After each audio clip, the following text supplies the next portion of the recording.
Let me then go on to just give a brief description and introduction of our presenter today. Most of you are well familiar with Dr. Murray Stein. Dr. Stein is a supervising and training analyst and former president of the International School of Analytical Psychology in Zurich, Switzerland, ISAP Zurich. If you look on the current slide, you'll see his most recent publication, Minding the Self, published by Routledge Publishing. And Murray continues to reside in Switzerland, where he's been for, I think, in excess of 10 years now. And Murray's own training is particularly well suited to this topic, but I'll allow Murray to speak to that. One thing that I will mention, however, is Murray is also the author of a book titled Jung's Treatment of Christianity, as well as many other books that are in related fields, and was also the editor of Jung's Challenge to Contemporary Religion. So we're excited to have Murray to present this and the next two in the seminar series. So Murray, I'll allow you to go ahead and take over as presenter. Thank you very much, Lynn. I'm excited about this series. It's one of my favorite topics in Jungian psychology. Psychology and religion. Actually, I did my PhD at the University of Chicago in the department called Religion and Psychological Studies. And my professor, Peter Homans, was my dissertation advisor on the book that Lynn mentioned, Jung's Treatment of Christianity. So I've been with this subject of Jung and religion for quite a long time. Actually, the first of Jung's books that I ever encountered was by chance the one that I'm going to talk about today, Psychology and Religion, which fell into my hands off of a library bookshelf in Detroit, Michigan when I was in high school, and just happened to be going through a section on psychology and religion and so on, and I took it home and tried to read it, couldn't make anything out of it. And I've read it several times since then. Each reading deepens my understanding somewhat. And I'm going to share some of that in the seminar today. So the focus of the seminar today will be on Jung's Terry Lectures of 1937 called Psychology and Religion. Before I go into an exposition of the text, I would like to say a few words about the series and the concept of the series. Scattered throughout Jung's writings, there are many, many references to the religions of the world, all the religions of the world. There's hardly one that he doesn't speak of at some point or another. And what we want to do in the series is focus our attention on a few of the world's religions. What are the world's religions? Well, usually people tick off 5 or 6 that are familiar, and those are ones that we will focus on. There are the great monotheistic religions, Judaism, Christianity, and Islam. There are the religions of the East, Hinduism, Buddhism from India, Taoism from China, Shintoism from Japan. And then there are a multitude of other religions, past and present, that Jung references, the so-called primitive religions that he talks about. These are the religions of indigenous peoples throughout the world, animism, animistic religions, as they're often referred to. And so our attention in this series will be on 4 of these religious traditions or types of religion. And perhaps if this series continues, which we're thinking of for the fall, we will focus on more discrete religions. And what we want to do is look at what Jung has to say, what he does with these religions, how he interprets a text from the religious tradition in question, and how he uses it. And with asking the question, why is he so interested in religions to begin with? He's a psychiatrist, a psychologist. What is it about religion that interests him so much? So in the seminar, we will consider his treatment of Christianity, which I will present in the next seminar. And then in the third seminar, I'm going to describe in a general fashion what he had to say about Eastern religions, the religions of China and India in particular. In the fourth session, Tony Wolfson is going to pick up the theme of Jung's engagement with Judaism, but not the legalistic or the orthodox part of Judaism, but the mystical part of Judaism, in particular Kabbalah and the Kabbalistic tradition, which fascinated Jung and which he wrote a lot about in his later life.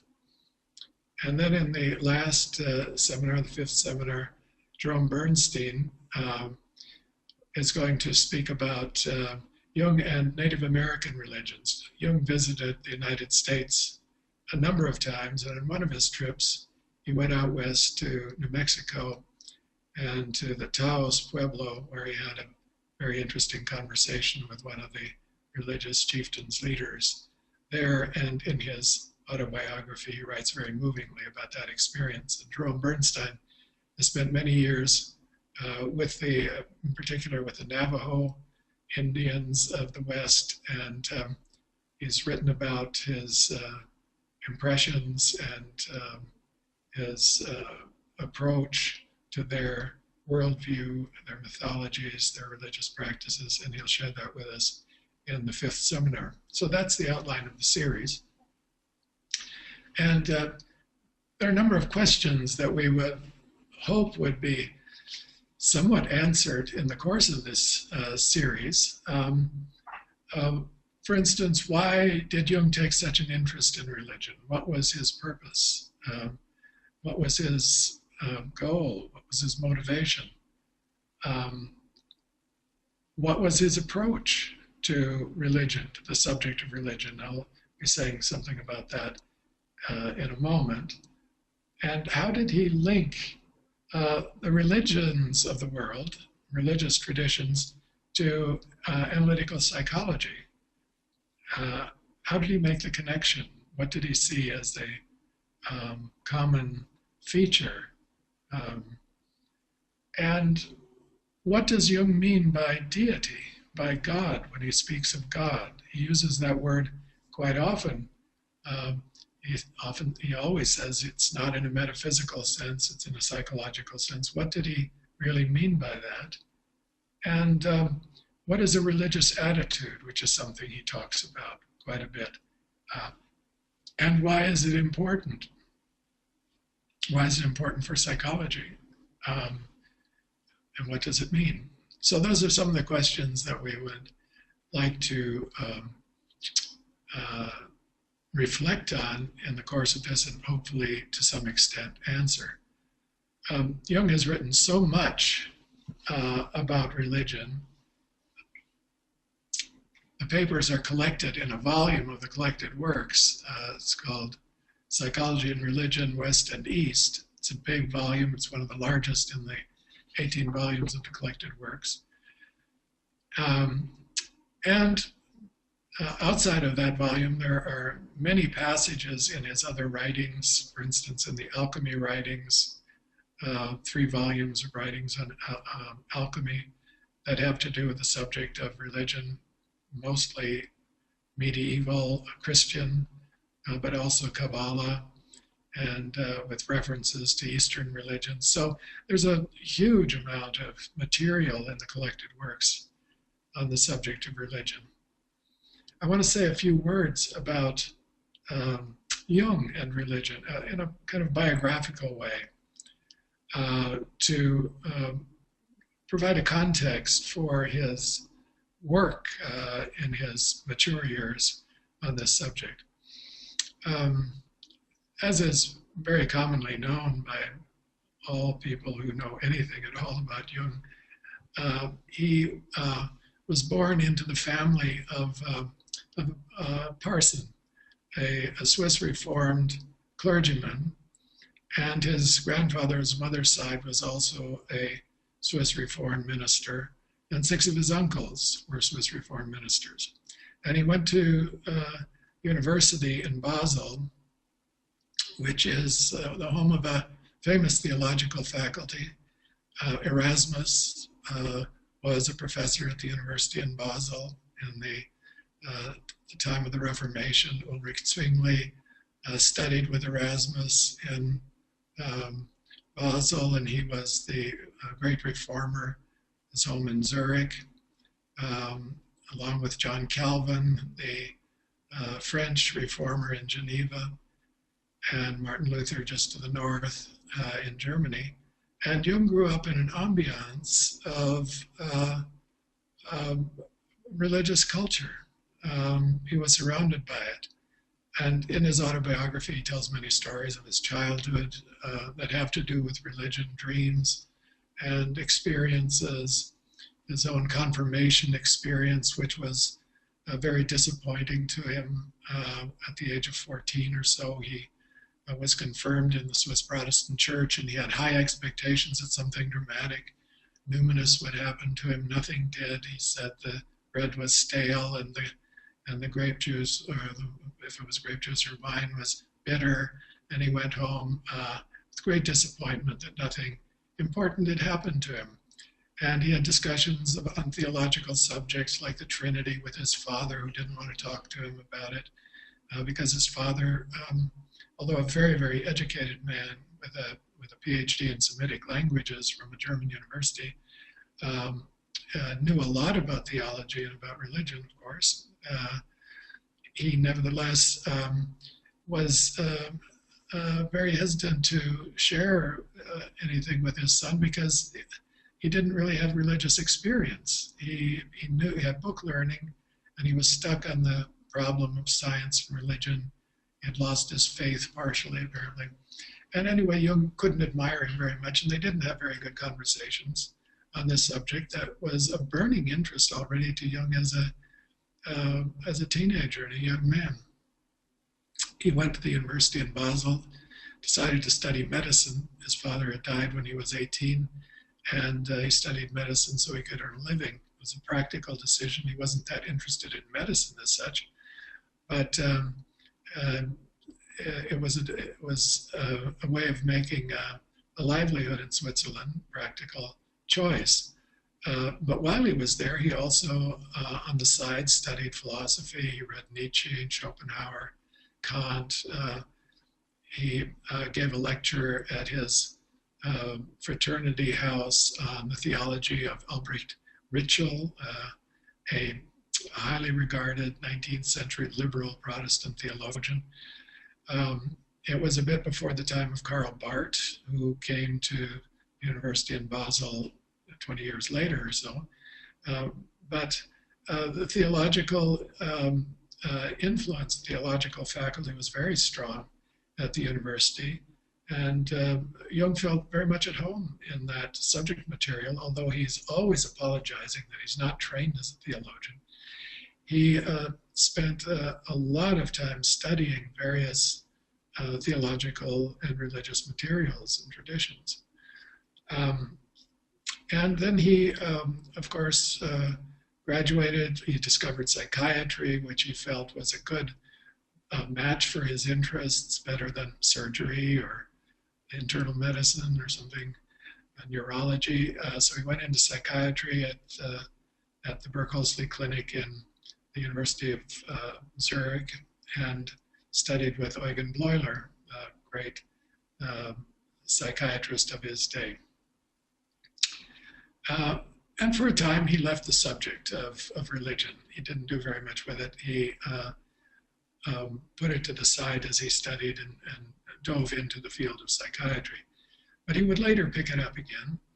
And in his relationship with Freud in the between 1907 and 1913, you can see in their correspondence, occasionally they touch on the subject of religion, and they have very different views about religion. Jung has a kind of appreciation of the power of religion and the mystical side of religion, especially the emotional side of religion. And Freud is very dismissive of that. And in Freud's writings on religion, they both wrote quite a lot about religion, Freud less than Jung. Freud takes a pretty standard 19th century dismissive view of religion, of course, in his own psychoanalytic way, but mainly that religion is a kind of infantile wish for a powerful father, an inability to accept reality as it is. It secures some of the ego's anxieties in the face of the inevitability of death, for instance, tragedy, suffering. It's a place of refuge, but it's basically a fantasy system. And for those who are strong enough, they can get along without it. And Freud, being a man of the Enlightenment, being a man of science, had left his own religious tradition far behind, although he never left his identity with Judaism. He would always affirm that he was part of that tribe, but not in a religious sense at all. And his last book was a reflection on the founder of Judaism, Moses and monotheism.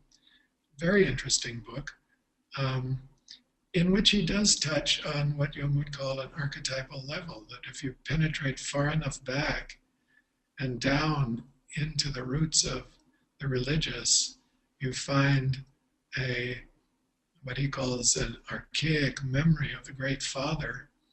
And when you feel that you're doing the will of the Father, it's an echo from the deep, deep human past of a memory of an omnipotent and omniscient Father of the tribe, of the primal horde, that comes echoing down through the centuries. And so he touches on something of the archetypal, what Jung would call the archetypal. It's not just personal, it's collective, it's tribal, it's archaic, it's ancient, but he wants to put it aside in favor of rational ethics and a rational ego that can cope with the vicissitudes of life without recourse to wish fulfillment and fantasy. Now, when Jung approaches religion, he does so in quite a different fashion. He doesn't look at it through the eyes of a suspicious psychoanalyst. What's this doing for you? In a personal sense, how is religion a defense against your anxieties? Although he does that too, as I will explain in a moment, where he writes about it in Psychology and Religion. But he tends to take a much more phenomenological, he would say, a phenomenological approach to describe what is the religious motif or doctrine or practice in question, try to look at it carefully, and then try to relate it to dreams, to experiences of his own, to psychological theories, and bring out a sense of the meaning of the theme in a psychological sense. And I'll try to explain exactly what he was doing in these seminars. His big religious experience, and he had many of them that he writes about, religious experience was a big topic in his life. He calls it the experience of the numinous. He had many of them. He writes about them in his autobiography, Memories, Dreams, Reflections. But the major one was recorded in the Red Book. We had a seminar on the Red Book a couple of years ago when it was published for the first time in 2009. He composed this in his midlife period from about the age of 37 to 50. Spent a lot of time on these experiences and inner explorations, images, dialogues, as he would say, reflecting on the experience of the numinous. And one of the questions he asks poignantly in a number of his writings is, why don't modern people take more time to reflect on their experiences of the numinous. Now, he did it, and he did it much more than most people do by far. He gave it really centrality in his thought, in his approach to life, in his understanding of the meaning of life. But he said many people have numinous experiences and, kind of shrug their shoulders and say, well, that was interesting. Wonder what that means, and go on with their business. They don't take time to really delve into what does that mean? Where does that come from? What's it saying to me? Who is addressing me? When Rudolf Otto wrote his book, The Idea of the Holy, where he, Das Heilige in German, in 1917, published same time Jung was working on the Red Book in the middle of the First World War. Rudolf Otto was a German theologian at a university in Germany. And he coined the term numinous, the numinous. And by that he meant a religious experience that he says is a combination of awe and wonder, fear sometimes. He uses the phrase mysterium tremendum, the tremendous mystery that people will sometimes have at a moment in a religious ritual, or by chance walking into a religious space, into a church, or hearing a chant, or in nature, seeing a phenomenon of nature like a waterfall or a thunderstorm or something magnificent that touches them, moves them deeply, but gives them the feeling that there is an invisible force and presence involved in this experience. So when Otto wrote about it, he said it's really, the numinous experience is a perception, not a projection. Jung would speak much more of projections of the collective unconscious, the archetypal unconscious in numinous experiences. But Otto, being a theologian, said these are revelations. These are experiences of something other who is present in that moment and addressing you. That's a religious way of thinking about it. And he was a theologian, of course. And he described some of his own. Now, he was a Protestant theologian, but the experiences he described are not in his tradition. One is walking through the streets on a Sabbath morning on an island in the Mediterranean, through crooked streets, and deep beneath the pavement, somewhere in a basement, he hears rabbis chanting and singing singing the morning prayer. And he said the hair stood up on the back of his neck, and he could hardly breathe. He was taken by surprise in this moment of transcendence.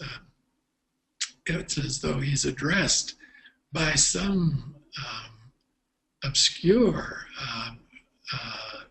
invisible presence that the chanting of the rabbis is mediating. So he felt God was addressing him in that moment. Another experience he had was in a temple in India, walking into a cave and seeing images of one of the Hindu gods. I think it was Ganesha or Krishna or one of those. And the light hitting that image in the cave at a certain moment gave him the same kind of experience. So he describes these, and these numinous experiences. Jung picked up on that word powerfully. He loved that word, and he loved that description, and he psychologized it. And he said, when you have a religious experience, it's numinous. And so he speaks a lot about numinous experiences because he was given to them. He had them. Freud said he spoke of this oceanic experience, and he said, well, it's very regressed. It's of the mother. Maybe it's something like what it felt like in the womb. This oceanic experience, this mystical experience. but I haven't had any of those. He said, I don't really know about it firsthand. It was beyond him. So Jung would say, well, his ego defenses were such that he couldn't really receive or be in contact with the deeper layers of the unconscious. He limited himself to the personal unconscious and to some extent to maybe to the father archetype, as you can see in some of his writings. But by and large, he was much more of a personal psychologist. Your personal history is what's the most important factor in your life. What happened in your childhood? You keep repeating the events of your childhood. And he was a master at teasing out those elements in all of our lives. But Jung wanted to say, well, we don't only repeat what is in our personal history, we also experience what's in our collective history. And it's in the deeper layers of the unconscious. And that was the experience he had during the Red Book, period. And he recorded those, what he called active imagination experiences. He painted them, he dialogued with the figures, he reflected on them, and then he created that calligraphic, medieval-like script text that we call the Red Book today. And working on that for a period of 10 or 15 years, quite intensively, he really established what you could call a personal religion, a personal spirituality grounded in his own individual experience. So people sometimes ask, well, was Jung a religious person? Was he a Christian? Did he believe in God? And so on. And he famously answered, I can't believe I know. And so you want to ask him, well, what do you know? Well, what he knows were those experiences. And he put them right at the center of his psychological and spiritual life. And he wrote out of that, and he thought out of that, and he spoke out of that. And that was really the ground of his existence as a spiritual being and a psychological man. So he was religious in that he had these kinds of experiences, and he understood them in a particular way. And that's what we want to address. What is the psychology part? How does psychology interface with religion? And we don't want to speak about a psychology of religion. There is that field. Psychology of religion is a well-established academic field where religion is explained according to certain psychological principles and concepts. And there are many different explanations, psychological explanations for the existence of religion. Freud had his, but there are others. There are also sociological explanations for religion, that religion is a function of social grouping and social interactions. That isn't what Jung was about, explaining religion. It was a different approach. And I want to be sure that we're clear. It's psychology and religion, and it's delving into religion, but with a psychological eye, and retrieving something from religion for psychological understanding, but also for one's own existence. It's more existential. It's not just cognitive. It has deeper meaning. Modern people do that now. What I'm talking about, delving into religions of all kinds for their own personal existential purposes, without necessarily even knowing what they're doing in this sense. But if you read a Buddhist text, or you read the Upanishads, as Schopenhauer did, for instance, every night before he went to bed, he read in the Upanishads. He was a Western philosopher, not a religious person at all. But you could say that was his spiritual life. He'd he would read and he would benefit from it for himself in an existential way. And many modern people do that. They are reading texts. The Tibetan Book of the Dead, for instance, has been kind of brought up to date and retranslated. People read Buddhist texts all the time, interpretations of Buddhist texts, even though they're not practicing Buddhists. You can read the Bible this way. And it is a personal appropriation of something that is embedded in the text that you can bring out of it for yourself. And that doesn't mean that you are an adherent of that religious tradition or that you're joining a church or you're becoming a member of a group. It's a kind of personal exploration, appropriation of traditional materials. What is your religion? Somebody said it's reading books. That can be a form of religious practice in a quiet, personal way. What is your religion? Another philosopher said it's what you do with your private time, what you do in your solitude. So we're going to look at some definitions of religion as Jung speaks about them. But it's clear that in his life, he had religious experiences. He was very interested in them. And with his patients, he discovered a religious dimension or a spiritual dimension in their dreams. And he would advocate that they take time and reflect on those, particularly the big, numinous archetypal dreams, paint them, draw them, work with them, indelibly embed them in their conscious memories so they can use them to orient themselves, to make use of their own experience. Jung's approach to religion is experiential. It's through experience.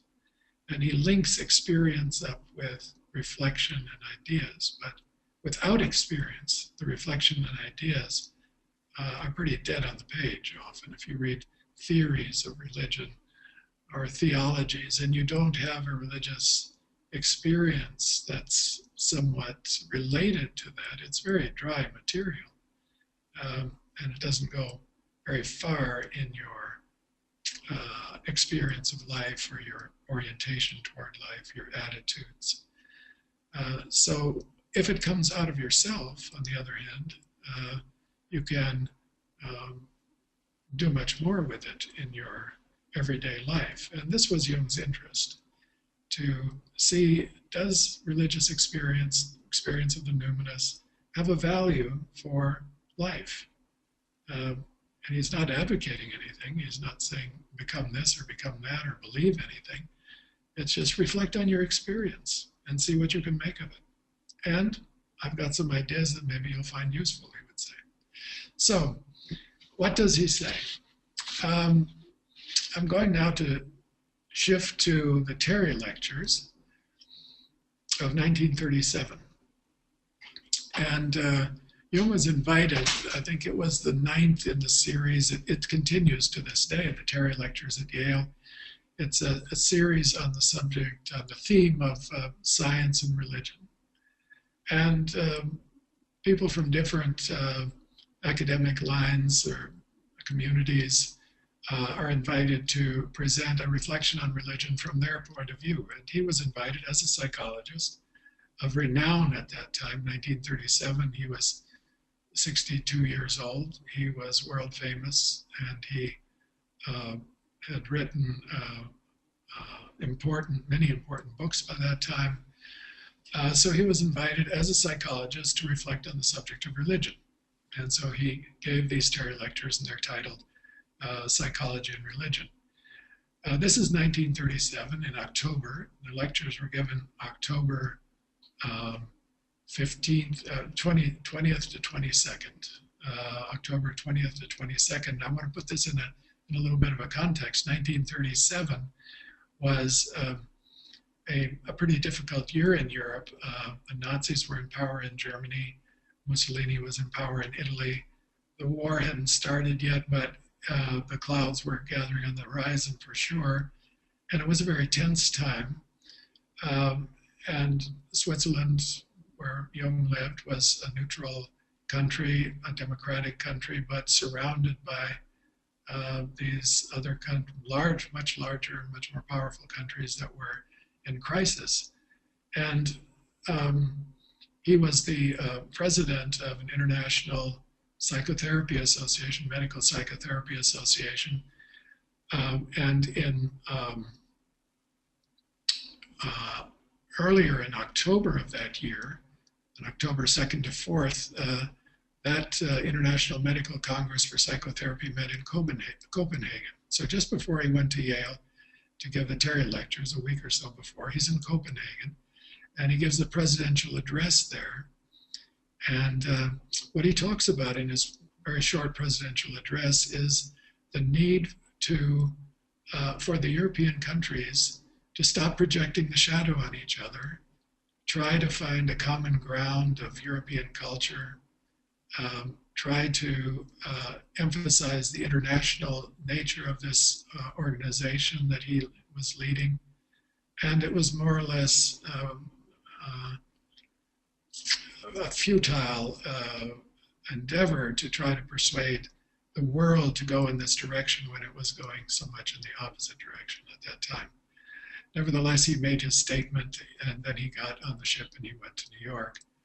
And in New York, he gave a talk at the Psychological Club of New York. And in this period, the 1930s, the mid-1930s, he was very engaged in the study of alchemy. He had started earlier in the 1930s, and his research interest, namely, was in alchemy, which would then result in a lot of publications, but later in the 40s and 50s. But in 1935 at Eranos, at the Eranos conference, he started lecturing about a dream series, which showed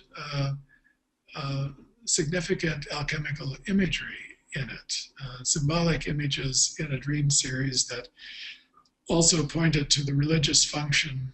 And these were the dreams of the young physicist Wolfgang Pauli. And Pauli had met Jung a couple of years earlier, had been in analysis with one of Jung's students, became a friend and colleague eventually of Jung's.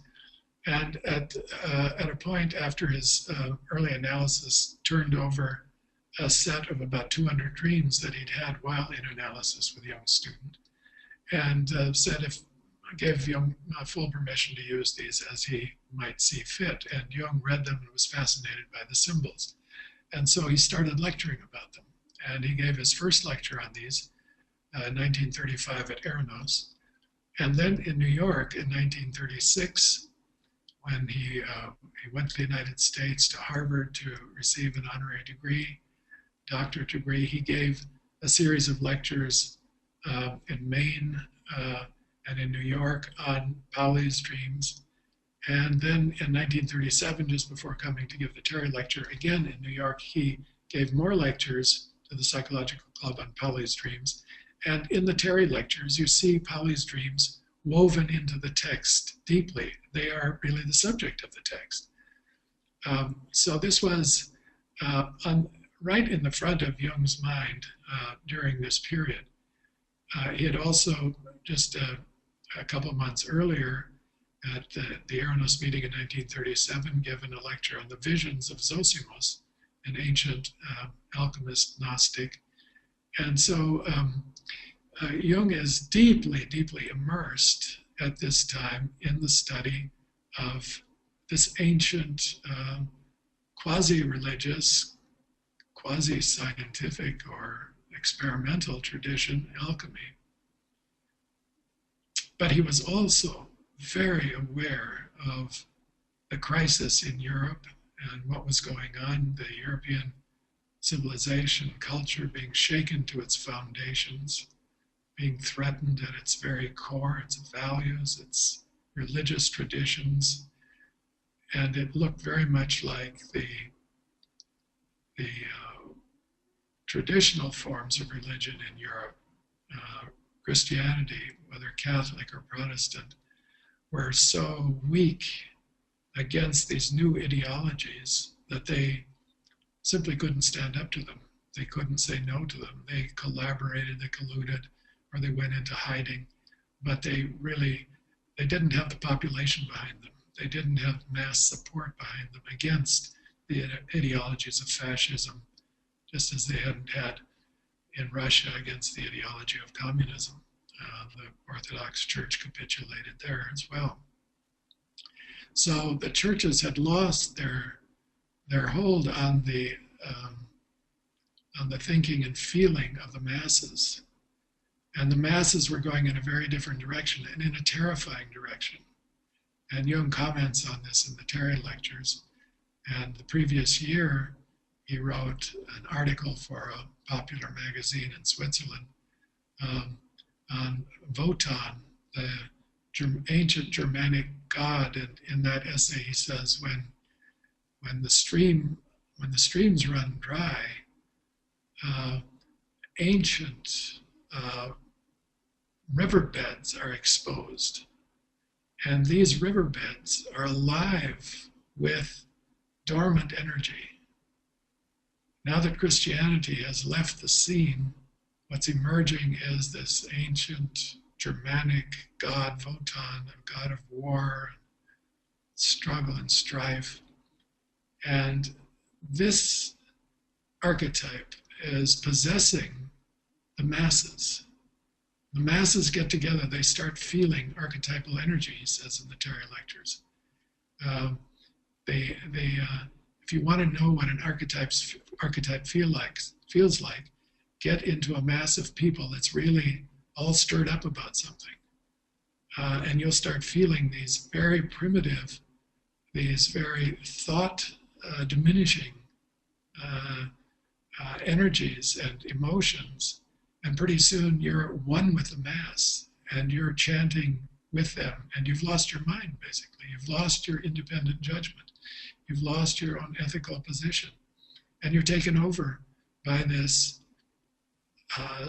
possession that arises from the collective.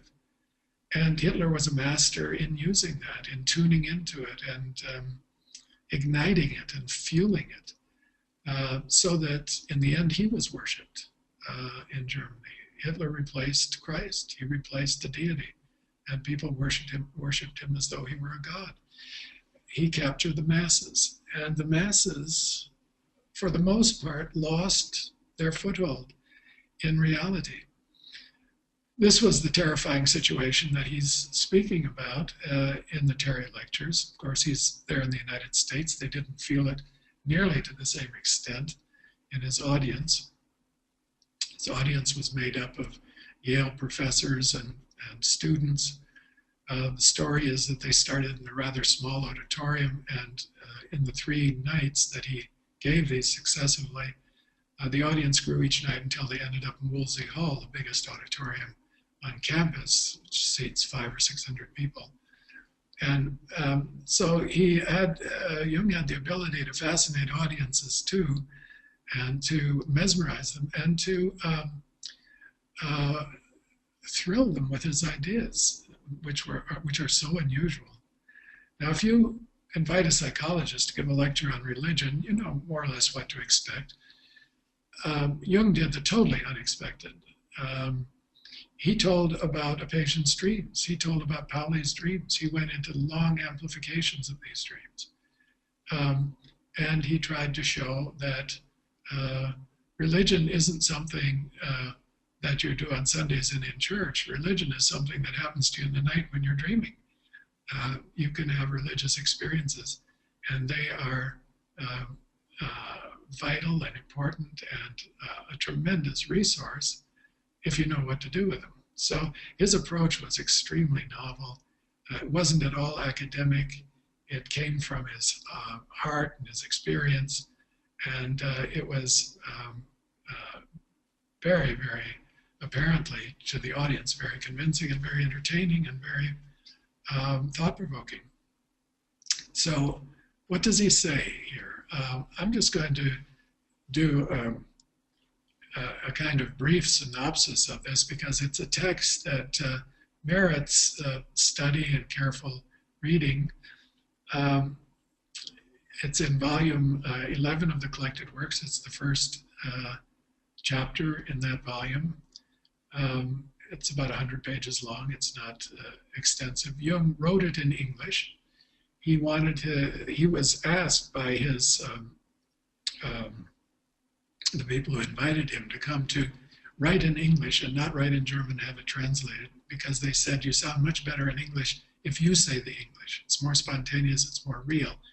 So he wrote it in English.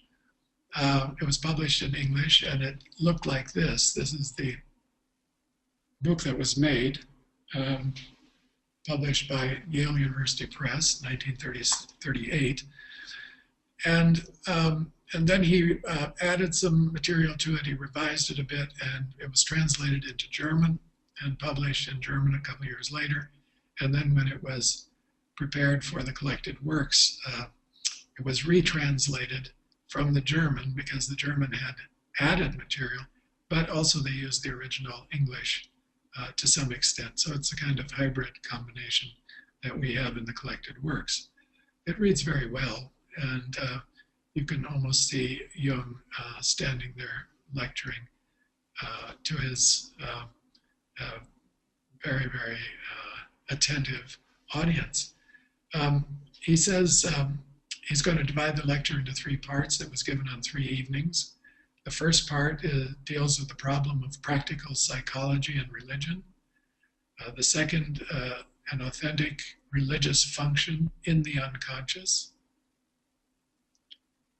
This is what they were expecting to hear, something about the unconscious. Jung was famous for his theories of the unconscious, the archetypes of the unconscious, the collective unconscious, so on. And I'm sure the people who invited him there were expecting to hear something about all that. So he's going to give them that. And then in the third part, he says he's going to speak about religious symbolism of unconscious processes. So basically, the religion of the unconscious. Is the unconscious religious? Is it spiritual? And here he's very, very far away from Freud, for whom the unconscious basically was the id, a collection of instincts, desires, passions, but had nothing to do with religious symbolism per se.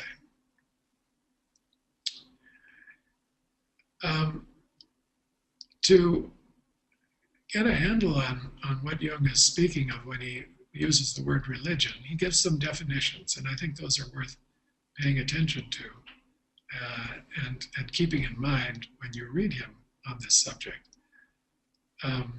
So in paragraph 1, right at the outset of his lecture, he says, religion is incontestably one of the earliest and most universal expressions of the human mind. So religion is an expression of the human mind. Well, that's a psychologist speaking, and as a psychologist, he says, I'm interested in the human mind. Religion is an expression of the human mind, so I should be interested in religion. It's an expression of the mind. So the mind expresses itself in religious images, ideas, mythologies, feelings, rituals. The mind is expressing itself in religion. Secondly, he says in paragraph 6, religion is a careful and scrupulous observation of the numinosum. That is, a dynamic agency or effect, not caused by an arbitrary act of will. So he said, what creates religions, or religious people, let's say, the religious, fundamentally, this isn't everybody, of course, this isn't the common churchgoer on Sunday morning, but this is the serious religious person, is a careful and scrupulous observation of the numinosum. And that's what I was saying before. If you pay careful attention to your own numinous experiences, a religion will come out of a practice, a set of attitudes. And Jung's idea is that religions, all the religions of the world, are founded on original numinous experiences that have been then reflected on by countless people, by many philosophers, theologians, students of the religious traditions, that have been added to in commentaries, in texts, in theological treatises, eventually even creating dogmas, irreducible fundamental teachings of a religion. But in their foundations, they're based on experience of the numinous. And so if you want to know what is a religion about, where does it come from, you want to go back to that numinous experience. What is the numinous experience that set this religion in motion? Well, in Christianity, you have the resurrection, for instance. That was certainly a numinous experience for the people who were there. The crucifixion was a numinous experience, a terrifying, tragic one, but indelibly marked the tradition. And so you have these events reflected on for centuries and rituals made out of them. And the ritual, Jung says, is an attempt to repeat the numinous experience.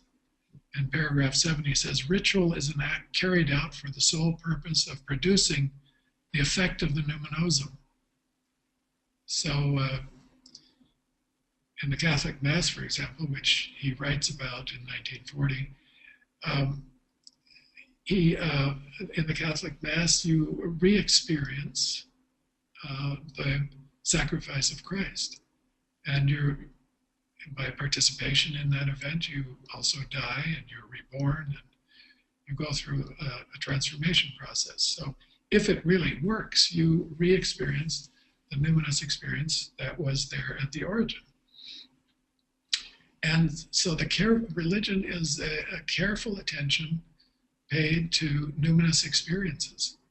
That's a particular part of life. It isn't all of life. I mean, we pay attention to a lot of things that are numinous, or maybe they become numinous at certain moments, like money can become quite numinous when you lose everything or you have a big windfall.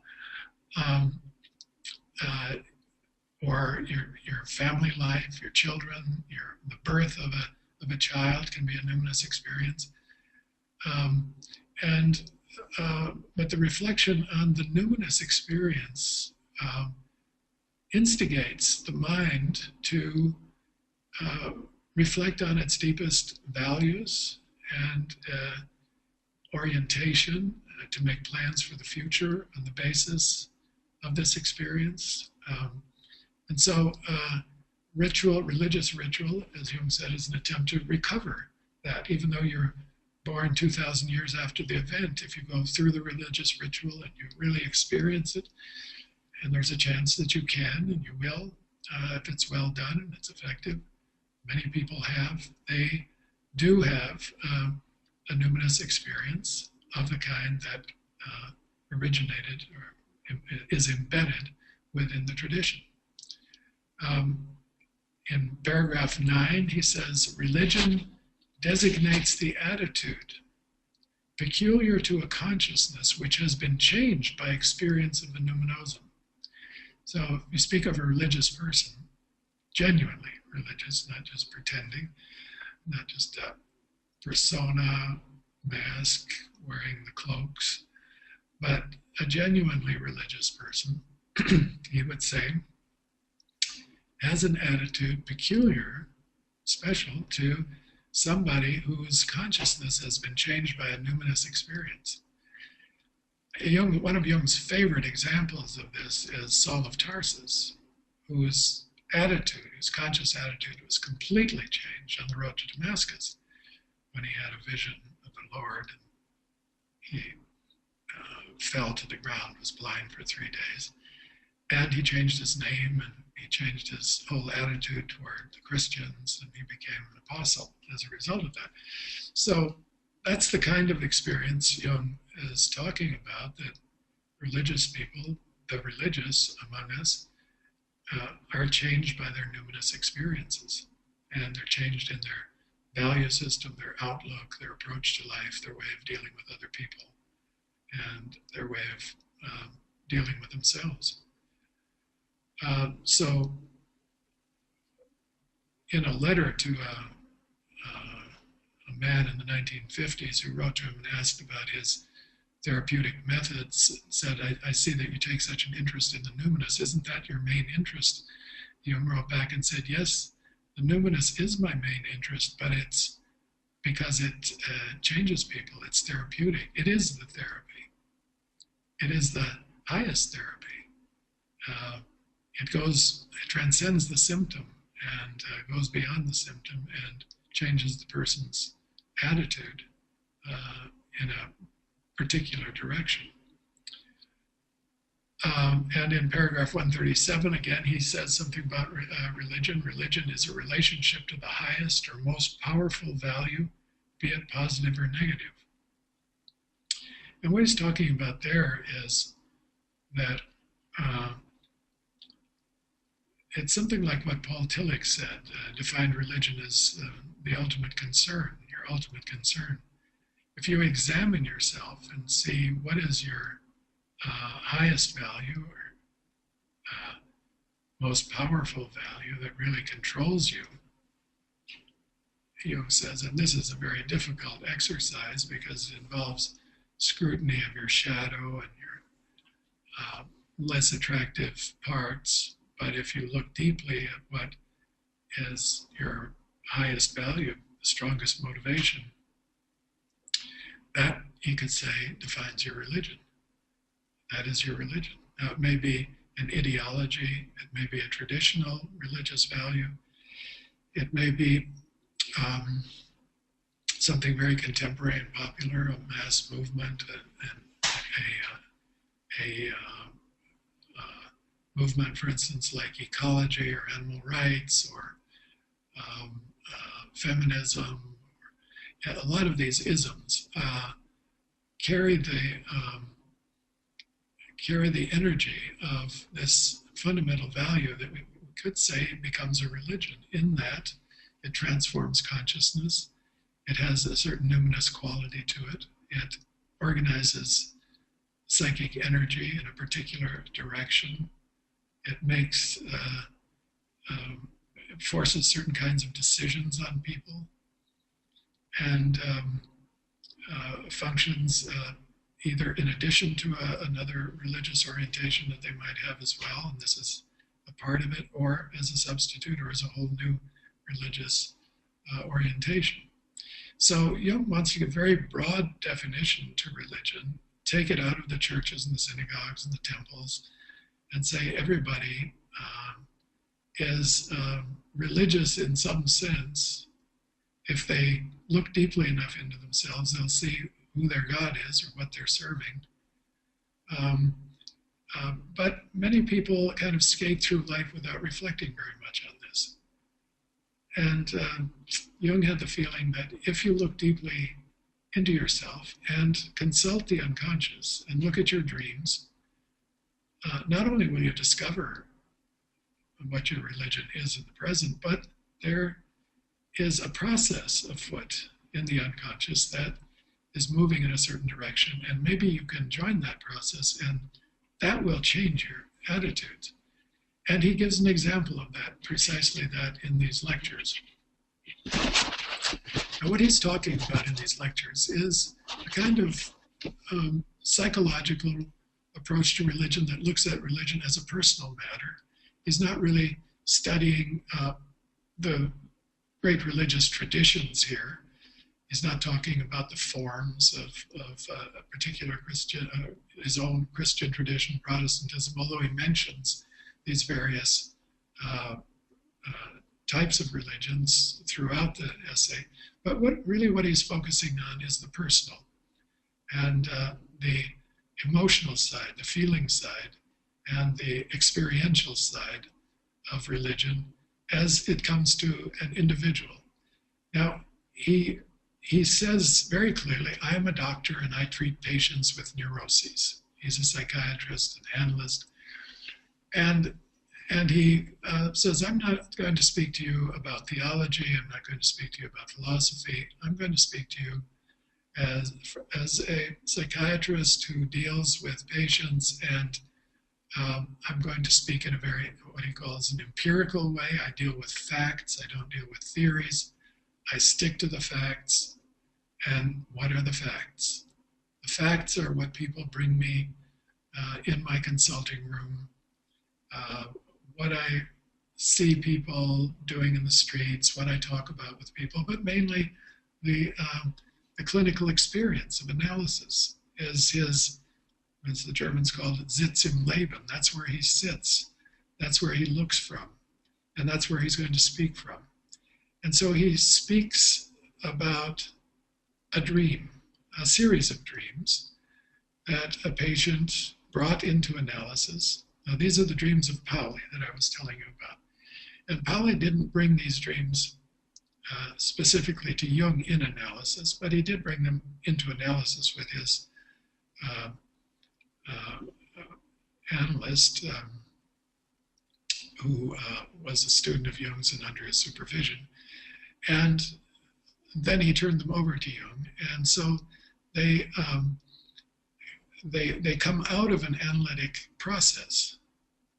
Now that's quite special too, that analysis privileges the individual psyche in a very special way that is unknown in modern life anywhere else. Nobody will sit down with another person for an hour and talk about their personal life, about their dreams, about their experience, about their feelings, their inner world.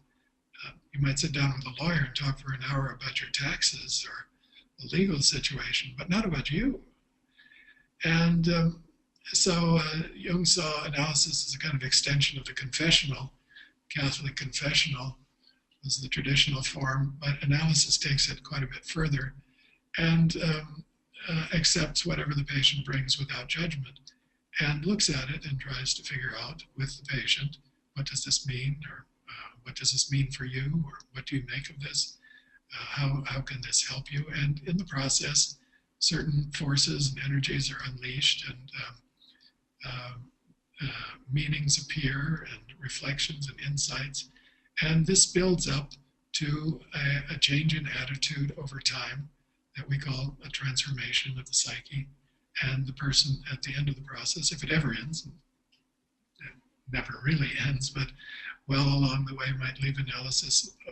Pauli actually left analysis after 6 months. He was much better, but he continued recording his dreams and working on them, telling them to Jung and so on for the rest of his life, which wasn't a very long life, but a very intense one. And in these dreams that Jung is discussing, he lifts up 3 of Pauli's dreams, 3 or 4 of his dreams, that feature religious themes. The first one is a dream about going into a church, the Hagia Sophia, famous church in Istanbul, now called the Blue Temple, the Blue Mosque, and experiencing a religious service there, which turns out to be a kind of sham service. It becomes very cheap and adulterated by American influences. A jazz band shows up and they start playing music and having a good time. And a woman in despair cries out, "This is terrible, I'm leaving." And Pauli stays around with his friend. He has a drink or two and seems to have a pretty good time. And as they reflect on this dream, they see that it's actually a critique of collective religion as it was experienced in the day in the 1930s in Europe. Now, Pauli was not a religious man. He never thought about religion. Why is this in his dreams? Jung wondered.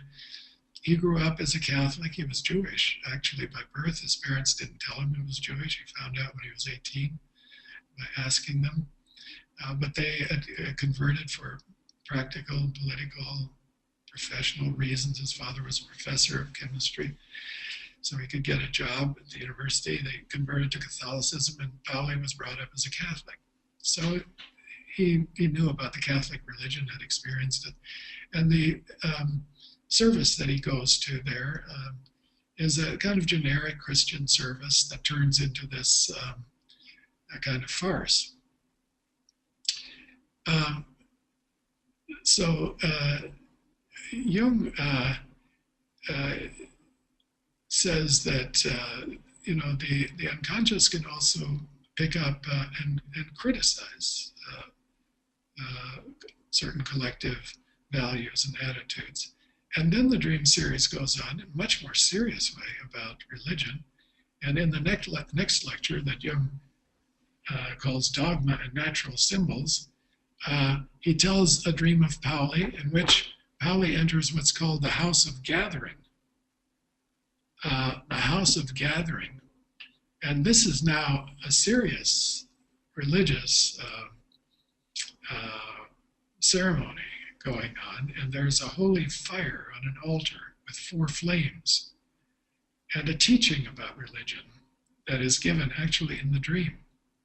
There's a teacher in the dream, and a woman, and she says that religion is about the fullness of life. It's not a substitute.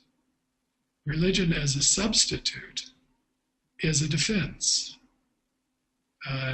It's a defense against original religious experience. And Jung and Pauli reflect on this, the message of this dream. I don't know if Pauli was a part of it at this point, but Jung certainly reflects deeply on this. And he says, when the walls of religion break down, as they have now in Europe, there is an opportunity and a danger of original religious experience breaking out. Now, he says, original religious experience is something frightening. It's something most people want to stay away from because it looks kind of crazy. It looks mad. It looks extreme. It's too much. And their cultured ego and their rational ego doesn't want to have so much to do with it.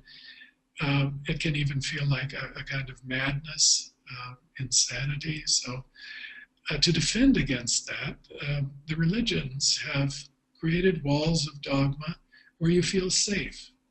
You can have a safe religious experience in the confines of a religious tradition, of a church or a synagogue, or a mosque, and so on, a temple, because the doctrines are in place to safeguard you against the unconscious. They're like a defensive network, like the Dutch have put up against the sea, dikes, and they keep the unconscious out, but they allow you for some access through their symbols to to religious experience, as I said before, but they protect you from the full onslaught of an original experience. And so Jung speaks about how frightening this is for many people and how they want to stay away from religion, either religion altogether because it's scary and crazy looking, or they go back into a religious tradition that can protect them. Now he says this dreamer, this young intellectual, he doesn't name Pauli, of course, in this we know now that it was Pauli, this young intellectual can't go back. We know he couldn't go back into his Catholicism. He's realized he's a Jew. Of course, Jewish people can become Catholics too. That's not really an issue. But for him, he was a scientist. Organized religion, religious doctrines, and so on didn't speak to him at all. They were totally superstition and nonsense in his view. So he was exposed to original religious experience, but didn't seek it. It simply came to him in his dreams. And this experience in the House of Gathering, Jung picks up, reflects on deeply, and speaks of it as actually a God image showing itself in those flames, those four flames. And he speaks of the numinosity of the image. A natural God image, he says, is being proposed by the unconscious in this dream. A natural God image. Now that takes some interpreting. And Jung goes into a long interpretation about the number 4, about the symbol of fire, and so on. Goes into history of symbolism, goes into medieval and early Christian thought. And he says, of course, the dreamer knew nothing about this, and so wasn't aware of the full meaning of the dream, but he's unpacking the meaning of the dream. And he does this by his method of amplification. He relates a dream image to symbols in traditional religions. And this is, you could say, a part of the genius of Jung, and it's part of the questionability of Jung's approach. Can you relate what seems like a random dream image to a magisterial religious tradition? Well, Jung does that. And he says, in your dreams, you're having original religious experiences that are foundational, that go back to the origins, that go back to where all religions come from. You may not realize it. And so we have to interpret it, we have to understand it, and we do that by this method of amplification, which he was a master at. So he unpacks the meaning of that dream. And then in the third lecture, which he calls The History and Psychology of a Natural Symbol, he tells of Pauli's great world clock image. This is toward the end of the series. Now, Jung published the series and his commentary, the whole series, well, a selection of the dreams and images from the series, in a book in 1942 called Psychology and Alchemy. And it's part 2 of that, it's volume 12 of the collected works. You can read about all these dreams, there are about 100 of them, dreams and images, and Jung's commentary on those images.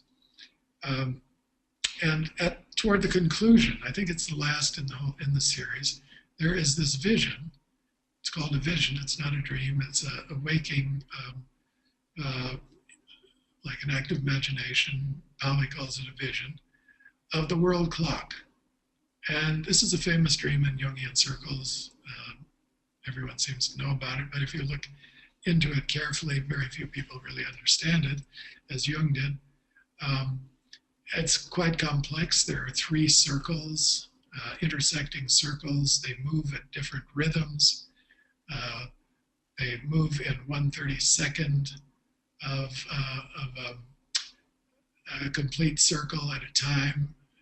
When one circle is completed, the second one clicks to 1/32. When that one is completed, the third one clicks to 1/32. So this is a time clock in 3 different rhythms, like a second hand, an hour hand, and a day hand, something like that.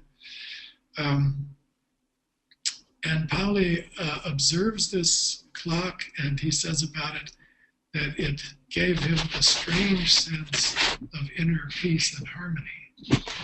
Now, Pauli needed a sense of peace and harmony. He had a very disruptive psyche. He was a very troubled young man. He had difficulties in relationships. He had difficulties with his addictions to alcohol and other things, and it was really out of control.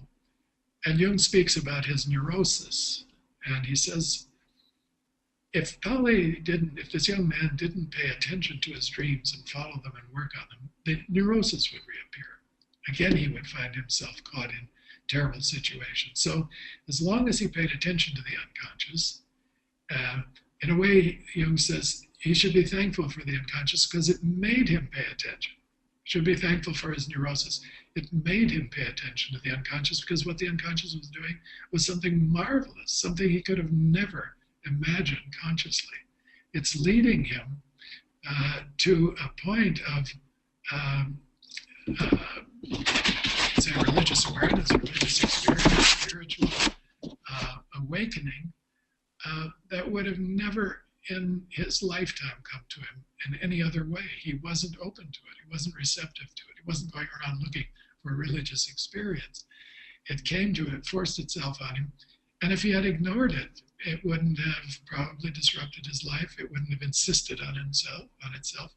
But his neurosis got him into so much trouble that he had to follow his unconscious and his dreams in order to stay balanced. It was a very practical matter. What Jung says is that the world clock represents a mandala. And a mandala is something that fascinated Jung. He painted them since the Red Book period.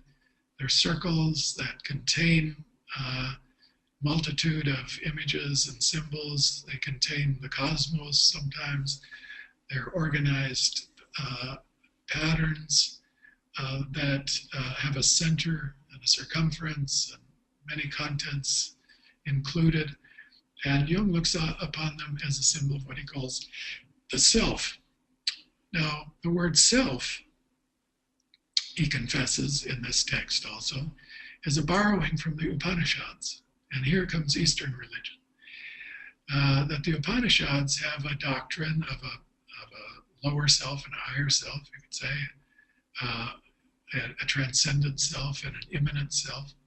And this term, Jung picked up from the Upanishads, and he uses it in his psychology to indicate the center of the psyche and the totality of the psyche, both. Like this world clock, it has a center and it has a circumference. Mandalas have that. And at the center, there is a point that Jung writes about quite a lot. The Hindus call it the Bindu point. It's referred to in Kabbalah. It's referred to in many esoteric texts, this point of creativity out of which everything comes. It's even in the Big Bang Theory. There was nothing there but a tiny dot at the beginning, and then it exploded and the whole universe appeared out of it. It's in our cosmology today. It was in earlier cosmologies. And this is at the center of the mandala. And Jung says what this image brings to the dreamer, if he deeply reflects on it and gets the full benefit from it, he got some of the benefit just by having the vision, the sense of well-being and harmony and balance. But he really gets an experience of the coming together of time and eternity. It's a time clock, but its rhythms, its Trinitarian rhythms, the three, implicate the deity, Jung says. So the transcendent is involved in the process, in the rhythms, and they come together in time to form this movement in the clock, in the planes of the clock. And this uniting of time and eternity, or ego and self, as he would say, is something that is well known in mystical traditions. It's a kind of inner realization of the transcendent and unity, union with the transcendent within a modern secular psyche. And so the idea is that the psyche, whether secular or religious, repeats the story of the incarnation, of the union of time and eternity that's told in so many narratives of religions from around the world. So that modern man, in search of his soul, as he wrote about, modern man is also a religious being, if only he would know it. But it's so covered up by secularism now and busyness and commercialism and other interests that we don't really take the time to reflect on numinous experiences or to know about these deep processes that are going on within our psyches. Pauli was fortunate in having Jung and some others around him who he could talk to and reflect on these themes, and so that he ended up being a very reputable and highly regarded professional physicist. He won a Nobel Prize. He was a professor until his death at the ETH Technical University in Zurich, and had a long correspondence with Jung in which they talked about the theory of synchronicity, and really Pauli helped Jung develop the theory of synchronicity, which also relates time and eternity into a cosmology, a kind of worldview that unites nature and the transcendent. And so out of these dreams, Pauli really was transformed at every level conceivable. He may have still had too much to drink occasionally, I don't know, but we forgive him that. At the end, Jung says that he says something about his psychological approach, and I'll close with this quotation.